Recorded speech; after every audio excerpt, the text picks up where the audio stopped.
نبی کریم صلی الله علیه وسلم فرمایي چې الله پاک دی دنیا ته د انسانان را لیږلي دي. د دې انسانانو دپاره الله پاک څه فیصلې هم کړي دي. بعضې کار یې مونږ تاسو ته سپارلی دی چې دا تاسو کوئ. لکه لمونځ به مونږ کوو، روژه به مونږ نیسو، حج به مونږ کوو، نیکي به مونږ کوو، د ګناه نه به مونږ ځان ساتو. دی مونږ ته سپارلي چې دا به تاسو کوئ. او بعضې څیزونه داسې دي چې هغې کې مونږ له اختیار نه دی راکړی، هغه الله پاک ځان سره ساتلی دی. لکه عمر شو، د ده به دونه عمري، د ده به کمې، د ده به زیاتې. اوس مونږ زما اختیار کې دی، ما له خدای اختیار راکړی دی، لاس او خپې راکړي دي. نو زه په خپل اختیار به مونځ کوم. که مې وکړو الله به خوشحاله شي، او که مې ونه که الله به خفه شي. عمر زما په لاس کې نه دی چې عمر ځان له زیات کم او یا ځان له کم کم. بچي زما په لاس کې نه دي چې ځان له بچي پیدا کم، یا ځان له هلکان پیدا کم، یا ځان له جینکۍ پیدا کم. دا زما اختیار دی چې واده به کوو، کور ته به بیبي راولو، او نور د بچو چې کم څیز ستا په وس کې دی، د ښځې وس کې دی، اب هم کې. خو بیا بچي د خدای په لاس کې دی، د خدای په اختیار کې ده. روژه ستا اختیار کې ده، نیسې هم او که نه نیسې هم. دارنګې عزت ستا اختیار کې نه دی، ته به خپل اسباب استعمالی. بعضې وخت کې به تا ځان ښه اسباب استعمال کړي، او یو ځای ته به دی چې دلته به زما ډېر لوی عزت وشي، او منځ کې به د خدای بې عزته کړي. دارنګې صحت بیماری ستا په اختیار کې نه ده، دا هم خدای ځان سره ساتلی ده. علاج ستا په اختیار کې دی، خو د علاج نه پس جوړونکی خدای دی. ته به ډاکټر له لاړ شي، ښه قابل ډاکټر، امریکې ته به هم لاړ شي، لندن ته به هم لاړ شي، اپریشن به دې وشي، او د دارو د درملو پیسې به هم د سره ښه ډېرې، او خدای به وایي نه دی جوړو. او بعضې وخت کې به غټه بیماري وي، او غریب سړی به د 2 پیسو درک به نه لګي، یو سپیرکی به وخوري، خدای پاک به یې پرې جوړ کړي. نو علاج اختیار مونږ له خدای راکړی دی، علاج کوې او که نه کوې، که دې وکړه سنت دی، بعضې موخو کې واجب دی، او که دې ونه که د سنتو یا د واجبو خلاف ورزي دې وکړه. لیکن جوړول زمونږ ستاسو په اختیار کې نه دی، هغه د خدای په اختیار کې دی. نو د بعضې څیزونو اختیار مونږ له خدای راکړی دی، هغه که مونږ کوو او نیکي وي ثواب به راکوي، که نه کوو ګناه به وي. بعضې انسان اختیار راکړی دی خو یې مه کوه، ګناه مه کوه، زنا مه کوه، غلا مه کوه، جواري مه کوه، ګډون مه کوه، دوکه مه کوه، دروغ مه وایه، غیبت مه کوه، مسلمان ته ضرر مه رسوه. نو که ماتې ځان وساته نو الله به خوشحاله شي، جنت به پرې راکړي، او که مې وکړل الله به خفه شي. لیکن هغه کم کارونه چې خدای ځان سره ساتلی دي، هغې سره به څه کوو؟ چې کوم یې ما ته حواله کړي دي، خو ګورم چې خدای پرې خوشحالېږي که نه. که وکړه کوم به کوه، نه به خو خلاف ورزي مې وکړه الله به خفه شي. خو چې کوم کارونه خدای ځان سره ساتلی دي او ما له اختیار نه دی راکړی، بچې پیدا کول او وجل، ما له ژوند راکول او سایستل، روغ صحت راکول او بیماري راوستل، عزت راوستل او ذلت راوستل، دا خدای ځان سره ساتلی دي. دې کې به څه کوو؟ که دې کې مونږ لږ خورو نو برباد به شو. لکه د چا زوی مړ شو او دې ټول عمر سر تندې وی او دې جړا کوي، رښتیا وایه دا خپل زوی واپس جمدې کولی شي؟ نه، صرف ځان جړو خوښ. یا یو سړی دی او دې بې عزته شو، او دې شپه ورځ پروت یو په دې تکل کې چې دا خو زما عزت نه، دا به څه کوو؟ دا دشمن خو وجل غواړي، او دې په سوچ او ټینشن کې پروت دی. دشمن به یا مړ کي یا به نه کي، که مړی که ګناه شوه، او که مړی نه که سوچ کې پروت دی. دې به څه کوي؟ یا یو سړی دی فصل کري، ته خدای په دې مکلف کړی چې زمینداره کوه، ته خدای په دې مکلف کړی چې دکانداري کوه، تا ته خدای وایي کسب کوه، ته دا هر څه کوې، او بیا دې فصل ګلی و. اوس به څه کېږي؟ دوکان دې د شپې غل وه، مال نشته. ډېر خلک وایي یاره زه خو لګیم مونځونه هم کوم او تجارت هم کوم، خو صاحب د ورځ مې د یو نه بتره ده، دا اوس د خدای کار دی. او ډېر خلک یې معمولي مزدوري کوي، په ګاډو ټماټر خرڅوي، غریب سړی دی، خدای والا ښه روزي ورکوي. نو ته به خپل کار کوې، کسب به کوې، دا روزي د بره نه د خدای ورکوي. اوس سړی غریب دی، دی به څه کوي؟ که دې غله خوري ټوله ورځ یا خدایه نه خو ما په دې کې موټر وګټه او نه مې پکې بنګله وګټله او نه مې پکې جایداد واخیسته نو ټول عمر به خوري. نو حضور پاک د دې یو ډېر ښکلی دم مونږ ته ښولی دی چې کوم څیز ستا په وس کې نه دی او د خدای په اختیار کې دی هلته به څه کې النبي علیه السلام فرمایي ورض بما قسم الله لک تکن اغنى الناس ځان په هغه څیز چې کوم څیز خدای درکړی دی بس په هغې صبر وکړه چې کوم شی خدای درکړی دی په هغې راضي شه د خدای نه نو ستا نه لوی مستغني او ستا نه ښکلي جون والا به بل څوک نه دی دم راته وخه خدای زامن درکړي لور نشته بس وی خدای ته ښه پوهېږې زه نه پوهېږم دې کې به زما خیر وي بس بوره مستغني شوې شوقونو نه خلاص خدای لوښه درکړې دي او زوی نه یې درکړې الله بس په دې ته ښه پوهېږي کیدای شي زوی مې لوپر و کیدای شي زوی مې بدماش و کیدای شي زامن مې ده چې سبا تنګ ومه بس خدای ته په دې ښه پوهېږي رضا بالقدر ورته وایي په تقدیر رضا ورته وایي خدای زه ستا په دې فیصله راضي یم زه په خپل خیر او شر نه پوهېږم بس مستغني شوې او که سوچ کې زوی د پلانکي شته او زما نشته د پلانکي شته او نشته ټینشن کې پروت دی نه به دنیا ښه شي او نه به د آخرت ښه شي بس الله ته خوشحاله که نه ته ښه پوهېږې زما د ایمان دی او زمونږ ستاسو ایمان هم دا دی چې زمونږ نه خدای ښه پوهېږي موږ به څه او دا هم زموږ ایمان دی چې الله د بنده دپاره او بالخصوص د مسلمان دپاره ښه فیصله کوي بنده خوښ دی او بیا په بندګانو کې مسلمانان ډېر زیات خوښ دي نو چې زه بنده مې او زه مسلمانه مې او بیا بعد انسان ډېر ښه منځونه کوي روجې نیسي نیک صالح عمرې حج هم ځي او بیا هم د هغه مثلا زامن نی یا زامن یې شته لونه یې نی یا جایداد یې نی یا مال یې نی دی به خفه کېږي نه ګیله به د خدای نه کوي دی به خدایه بس ته زما په حق کې ښه پوهېږې ته خوشحاله به زه خوشحاله یم اغنى الناس به شي داسې شو چې زړه مطمئن شو بس خدای راکړي حضور پاک مبارک لور و حضرت زینب د هغې یو ماشوم بچی ناجوړه شو نبی علیه السلام پسې استازی ولیږه چې بابا ته مې ووایه چې راشي او د هغه ماشوم تقریبا زنکدن نو داسې وخت کې مور خو ډېره پریشانه او مور ته تسلي په دې راځي چې پلار وله راشي نبی علیه السلام خو لسوان دی ډېر زیات او نرم دله مو هغه لکې سوچ وکړو چې اوس ورشم ماله خو خامخا جلا راځي نو لور به مې نور هم خفه شي نو استازی وله دوباره ورولېږه او ورته وایي چې زما لور ته ووایه چې د خدای په کړو صبر وکړه د خدای په کړو صبر وکړه ان لله ما اخذ وله ما اعطا چې کوم درکړي دي خدای درکړي چې اخلي د خدای دا بچي د خدای چې د خدای دی نو درم که خدای نو چې اوس تا سره ما یو امانت کېښود او دې در نه اخلم نو ته پرې خفه کړي دا خو ما امانت و دا بچي خو د خدای امانت ته درې کو در نه اخلي ستا پکې صدقې نه یې درکړی بیا بس چې کله حضور پاک مبارک دا سوال جواب لور ته ولېږه دور خو لور ده نبی علیه السلام ته دوباره استازی راولېږه ای بابا ته مې ووایه چې ستا د په خدای قسم یې چې راشه قسم وله ورکړه چې راشه زما حالت ډاډمن دی ما له خپل پلار او د رسول الله مبارک غوندې پلار چې راشي زما تسلي به وشي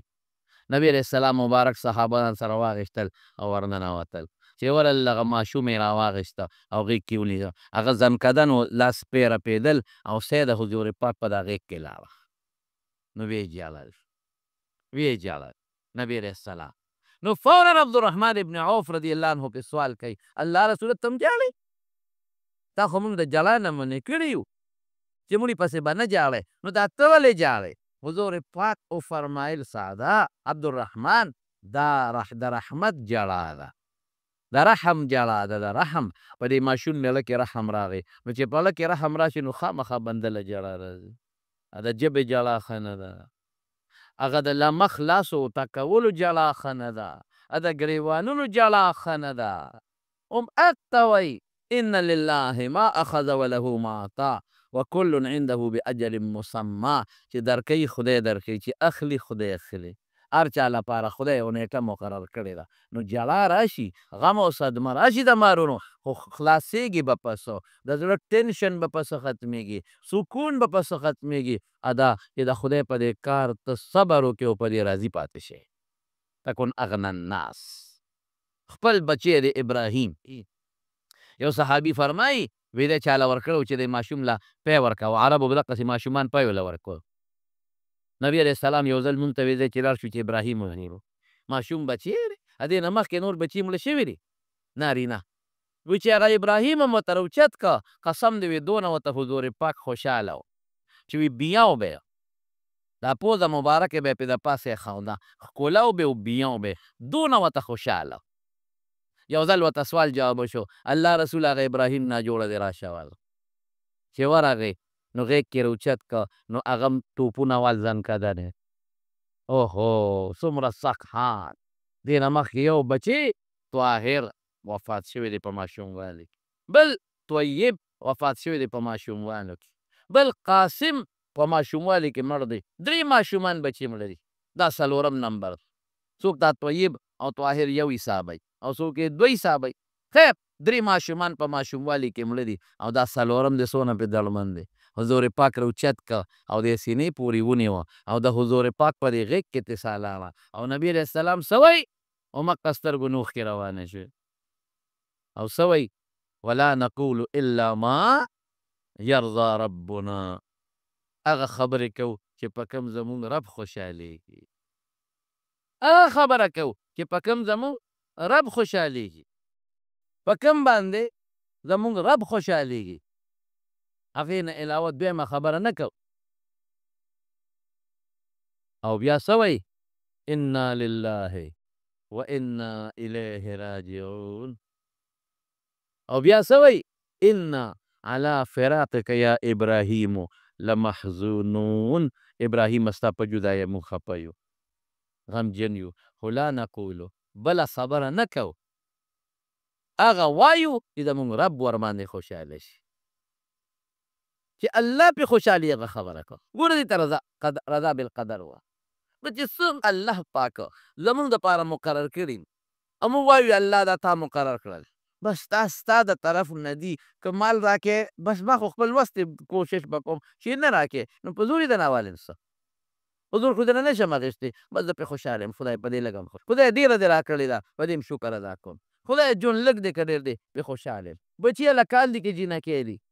که ګډوډ دي که لږ دي که ډېر دي بیا پې خوشحاله یم که دې راکړه بیا خوشحاله یم که دې واغېست بیا پې خوشحاله سن دې راکړه لا خوشحاله یم خشتن یم بیا خوشحاله بیماري دې راوسته سوال به کوم چې خدای لرې کې خو الله جنګ د سره نه کوم او نه د سره کولی شي د خوشحاله نو ستا ژوند به په اطمینان او که نه ځان ته دا مړي یادوې او دا غمونه یادوې او دا ټوپونه وې نو دا مړي جم دې کولی شي څه والله کې یې وکړلی شي که تا راونیسي ته به څه کوې که دا نور بچي دغه راونیسي بیا به ورسره څه کوې هېڅ نشې کولی دغه فیصلې خدای ځان سره پرېښي دي او دا زمونږ ایمان دی چې خدای زمونږ په خیر او شر ښه پوهېږي عسا ان تحبو شیئا وهو شر لکم تا ته به یو شی ښه ښکاري هغې پسې شاته به پټه خزانه د شر پرته قرآن کې الله وایي عسا ان تکرهو شیئا وهو خیر لکم تا ته به یو شی بد ښکاري ته به چې دا خو ښه شی نه دی هغې پسې به شاته د چا خزانه پرته وي حضرت موسی علیه السلام په بني اسرائیلو کې پاسېدو تقریر یې ډېر بهترین تقریر یې ډېر ښایسته داسې تقریر یې وکړه چې د خلکو سترګو نه اوښکې وبهېدې وروڼه د خلکو ویرېده نو چې ښه تقریر بعضې وخت کې د انسان د خولې نه وځي نو په خلکو اثر وکړي یو سړی مجلس کې پاسې وي د الله پیغمبره ستا نه بل ښه پوه شته ستا نه پوه زیات شته ځکه چې دا تا کوم تقریر وکړه دا خو ډېره پوهه ده دا خو تا له خدای ډېر علم درکړی دی او ډېره پوهه یې ورکړې ده بل څوک ستا نه زیات پوه شته موسی علیه السلام ورته ویې نه زه پوه یم خبره یې ټیک وه ولې ټیک وه ځکه پیغمبر دی او پیغمبر په امت کې ډېر پوه وي امت خو د پیغمبر شاګردانی او پیغمبر استاد نو چې پیغمبر استاد شو امت یې شاګردان شو مونږ ته چې څومره دین ښولی دی مونږ ته چا ښولی دی حضور پاک نو د صحابه نه د پیغمبر علیه السلام نه زیات کوی په صحابو کې بل څوک نه ټیک ده خبره شاګرد دی هغه استاد یوه بل امت چې زده کړه کوي پیغمبر نه کوي پیغمبر چې زده کړه کوي د چا نه کوي الله نه کوي د چا شاګرد نو خبرې ټیک ده تاسو خو ما نه زده کړه کوئ زه د خدای نه زده کړه کوم تاسو زما شاګردان یې زه ستاسو استاد یم تاسو ته چې مسله پیښه شي ما نه به تپوس کوئ کیدای شي ما سره جواب وي یا ني خو که ما ته څه مسله پیښه شوه نو ما ته به اشکال نه پیښېږي ما له به خدای فورا اطلاع نو خبره ټیک کړې وه خو دا ټکي چې دا زه ښه پوهېږم که نه دا د خدای نه رسول الله صلی الله علیه وسلم فرمایي ده له پکار و چې دی ویلو چې الله ته پته ده ظاهر کې خو تاسو ته زه دین ښیم خو نور الله ته پته ده دی و نه وي نو فورا جبریل علیه السلام وله راغی وی یو سړی دی چې ستا نه زیات پوهې دی هغه سره یو علم شته او تا سره نشته نو چې کوم سړی نولۍ او ده ته پته ولګي چې پلارکي سره خو زما نه زیات یو علم دی دی کوشش کوي چې اوس هغه پسې لاړ شي هغه ته زده کړي یا ورته پته ولګي چې پلانکي کتاب کې خو یو ناشنا مسله ده دی به هغه کتاب په بیه لیکو هغه مسلې دپاره دا ستاسو پښتو کې تاسو پوهې دپاره ځان به پرې پوهې خو بمانه پوه شته او شته دی کوم دی دی الله زه ورپسې ځم مجمع البحرین کې دی چې کوم دی دوه دریابونه یو ځای کېږي الله څنګه به معلومه دی نښه راته وښایه اوس ټکي ټکي کې اوس الله ته محتاجه دی ټکي ټکي شته او شته ده ته پته نشته کوم ځای به معلوم ومه الله چې الله ته اوس وښایه خو زه خدای ځان ته محتاج کوي وي ځان سره به یو کب والې او چې کوم دی دا کب جمدی شو دقه ځای به دا ناست دی یوشع ابن نون شاګرد و هغه ته ویده چې ځو اشنا شاګرده ځو او دا خو واقعي دا سړی ګورو چې د سره کم علم دی چې ما سره نشته زامبیل کې نور خوراک هم واچو او کب یې روید کړی کب یم پکې واچو او چې کومه لار ورته خدای خولې او په هغې روان شو قرآن حکیم کې د 15مې سپارې په آخر کې او د 14مې سپارې په اول کې الله پاک دا واقع ذکر کوي چې هلته ورسېدل یو ځای ته نو هلته یې ډډه وواله دواړو سرونه کېښودل دریاب یو غاړه والته او چې ډډه یې وواله دواړه اوده شو شاګرد یې مخکې پاسېد راویښ شو نو شاګرد یې ستړی و نو تیلی یې کولاو کړه د هغې نه خوراک راغلی یوشع ابن نون چې تیلی یې کولاو کړه سنګیرې نه خوراک راغله هغه روید کړي کب په یو تیلی نه ټوپ کړې او دریاب ته وغورځېد هله موسی علیه السلام موجود الله طاقت قدرت لري چې دریاب ته یې سیند ټوپ کړې او ورپرېوته د دریاب اوبه لکه د تاخچې په شانتې دقسې شوې سورن پکې جوړ شو لکه د غټ پیپ په شانتې یو سورن کې جوړ شي حالانکې د اوبو خاصیت دا دی چې اوبه یو بل سره جنګي دي اوبه فاصله نه پرېږدي یو بل سره لیکن دا معجزه شوه د کب جمدې کېدل ځان نه معجزه شوه دریاب ته ټوپ کول ځان نه معجزه شوه او په دریاب کې بیا یو غټ سورن جوړېدل دا ځان نه معجزه شوه بس شاګرد یې وی دا خو څه ناشنا کار وشو ودرېږه استاد جي راپاسي موسی علیه السلام نو زه به ورته دا قصه کوم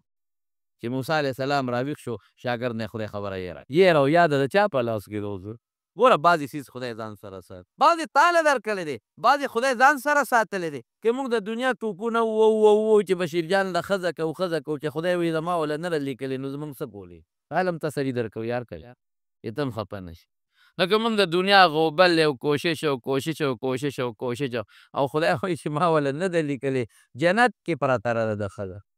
دلته نشته کم ځای ده جنت کې به د انتظار کوي دې دې وله لږ زر لاړ شي او که نه زر دې وله لاړ شي که نه هلته وله ما ساتلې د هغې له زر نه راځي د دنیا د قڼۍ پسې منډې وی دا ده خو نو بعضې څیزونه الله پاک ځان سره ساتلي دي نو یېره او یاده د چا په لاس کې ده پیغمبر مبارک نه باندې هم خدای یېره راوستی ده په 2 رکاتو یې سلام وګرځو یو موقع کې مونځ کې خبرې هم جایز وې لومبۍ زمانه وه او مونځ کې ګرځېدل هم جایز وو لومبۍ زمانه وه په 2 رکاتو یې سلام وګرځو یا ویې ګرځو یو صحابي د ذوالیدین او ورته پاڅېده انسیته ام قصرت الصلاة یا رسول الله د خدای رسوله هیر شري شو که مونځ کې کوتاهي راله مونځ کم شو نبي علیه السلام یې دواړه درې شوې وره یېره ده بیا فوراً صحابو نه تپوس وکړو ابوبکر او عمر رضی الله عنهما کابر صحابه موجود دي اصدق ذوالیدین دا سړي ټیک وایي وی او صاحب ټیک وایي وره یېره ده ورمخکې شو هغه 2 رکاته یې وکړل او بیا سجده سهو وکړل نو یېره د خدای پیغمبر مبارک څونه هوښیار قابل مونځ سره شوق عقلمند حافظه مضبوطه لیکن دا د یېره پرې راځي بعضې ځایونه خدای ځان سره ساتلي شاګرد نه خبره یېره چې موسی علیه السلام پاسې دوده کې ځو کونټۍ ګوډې راواغېسته روان دي ځي خو دقه ځای پورې پسټله نه وه راغلی هسې ډډه وواله دمه شو ستړی بعضې وخت پابندني راغلی هسې وله خوند ورکي یو ځای کې لږ ډډه مې ووالی بعضې وخت له خوب هم نه ورځي هسې بالغ ته ډډه ووایي یاره خوب هم نه راځي ستړی هم نه یم هسې به ډډه ووو لږ خوند به راله راکړي چې هغې نه تلل نو ښه به زبردست یو شوه روز مزلې و چې ښه شب مزلې وکړه نو شاګرد ته وی آتنا غداءنا لقد لقینا من سفرنا هذا نصبا هغه تیلی دې راوباسه لږ خوراک راکړه ستړی شو چې شاګرد تیلی خوراک واورېدل اوهو استاد جي ما نه خو خبره یېره وه هغه مخکې چې تیږې تمده ډوالې وه هغه کب خو ټوک کړ دریاب ته پرېوته. وما انسانیه الا الشیطان انسانیه الا الشیطان ان اذکره. شیطان نه خبره یې راکړه. شیطان هم د دماغو کې پروتي انسان ته وسوسه اچي. بعضې وخت کې دومره وسوسې واچي چې خیر خبره ته یېره شي. بس موسی علیه السلام خو پوه شو غوسناک خو ډېر زیات دی. یو څوک سره سړی ذوق اندار ته رسوي. خو دلته پوه دی چې دا ښکار زما د لاسه دی چې ما ځان ته ښه پوه ویلی دی دا شاګرد هم چې کړېږي ما د لاسه اوس کړېږي. ذلک ما کنا نبغي فارتد على آثارهما قصصا. وی او مقه ځای دی ځکه ځو زموږ مقصود مقه ځای دی چې سینګ تلي اولت واپس ابوتن واپس را روان شو. چې واپس څنګه رالله نو هغه علما پکې لږ اختلاف لري خو یو معنا داسې ده چې په هغه سورنګ کې دننه ننوتل هغه اوبو کې او دواړه لاړل نو پورې غاړه یو جزیره ده. په هغه جزیره کې یو سړی ملاست دی سپین څادر یې چولی دی نیم څادر یې د سر نه راتاو کړی دی او نیم څادر یې د خپو نه تاو کړی دی. حضرت موسی علیه السلام ودرېد وی السلام علیکم ورحمت الله سلام یې پرې واچو. هغه سړی ورته څه وی وی انا بارضک السلام. دلته خو سلام څوک نه پېژني دا سلام هم څنګه واچو. بعضې خلک دغه حضرت خضر دی. بعضې وی موسی علیه السلام سره علم غیب و هغه سره نشته. هغه سره علم غیب و موسی علیه السلام سره نشته. دا دروغ خبره ده. علم غیب د چا خاصیت دی؟ په پټو غیب رازونو الله خبر دا بل چا نه ورکوي. که ده سره علم غیب وی نو د موسی علیه السلام نه تپوس ولې کوي چې دلته خو سلام نشته تا ولې سلام واچو ولې دې تپوس کوي؟ موسی علیه السلام نه تپوس وکړه دلته خو سلام نشته تا څنګه سلام واچو؟ څه سلام نه څه خبرې دې علاقه کې خو په دې آدابو څوک نه پوهېږي. او ورته وایي انا موسی زه موسی یم. ګوره بیا نه پېژني که علم غیب و نو بیا خو به یې پېژندلی و که نه بیا نه پېژني. موسی بني اسرائیل د بني اسرائیلو موسی ګوره تپوس دی کوي. یو سړی چې بل نه تپوس کوي په څه بنیاد تپوس کوي چې پته ورته نه لري د د غیب و علم وی ولې دې تپوس کوي؟ موسی د بني اسرائیلو موسی وی او د بني اسرائیلو موسی یم. څه له راغلې ورته تپوسونه ترې کوي څه پسې راغلل؟ یاره تا سره څه علم دی هغه د نه زده کول غواړم تا سره څه علم دی هغه د نه زده کول غواړم. او ورته څه وایي ګوره اوس وایي سادهګان وایي د سره د غیب و علم و موسی علیه السلام سره نو دا غلطه خبره ده. او ورته څه وایي وایي موسی ما له الله یو علم راکړی دی تا له یې نه یې درکړی او ته پرې نه پوهېږې ته هغې ته نه پوهېږې او تا سره یو علم دی که ما سره نشته په هغې زه نه پوهېږم. یو علم خدای تا له درکړی دی ما سره نشته لا اعلمه په هغې زه نه پوهېږم. یو علم ما سره دی هغې باندې ته نه پوهېږې. ګوره پته ولګېده که نه که هغه حضرت خضر سره د غیب علم وي نو دا ورته بیا ولې وي چې تا سره یو علم دی لا اعلمه زه پرې نه پوهېږم زه نه پوهېږم. دا خدای هغه له یو خاص علم ورکړی حضرت خضر له چې هغه علم خدای حضرت موسی علیه السلام له نو ورکړی. دا کم علم دی؟ دا د امور تکوینیه علم دی دې سره د شریعت او تعلق هم نشته. نه په دغه علم انسان مکلف دی. هغه څه علم دا چې یو شی به لرې و ده ته به نږدې ښکارېده او که یو شی به په زمانه کې لرې و 20 کاله پس به کېده ده ته به خدای پاک مخکې وښاو. ټول نه بعضې ټول نه بعضې که یو شی به په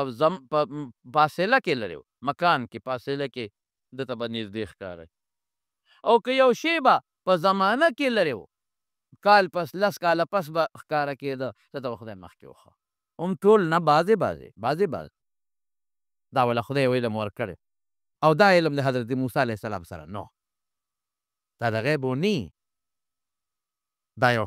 علم د امور تکوینیه علم دی یو پویه ده او خدای پاک یو انسان له ورکړې ده. دا چاته له تجربې نه پته لګي ډېرو خلکو تجربې نه پته لګېږي او چاته نه لګېږي. لکه مثلا یو بم دی یو ځای کې پروت دی زه پرې تېرېږم را تېرېږم ما ته یو اوسپنه ښکاري خو چې کوم سړی د هغې ماهر هغه ته پته لګي چې نه ګورې دا بم نه دا بم دی ګورې دا یو 15 ګنټې پک الوزي داسې ده که نه ده. نو دا بعضې انسان ته له تجربې نه پته لګي بعضې انسان ته الله بله پوهه ورکړي د هغې نه ورته پته لګي ګوره دې څیزونو د شریعت سره ورسره تعلق نشته.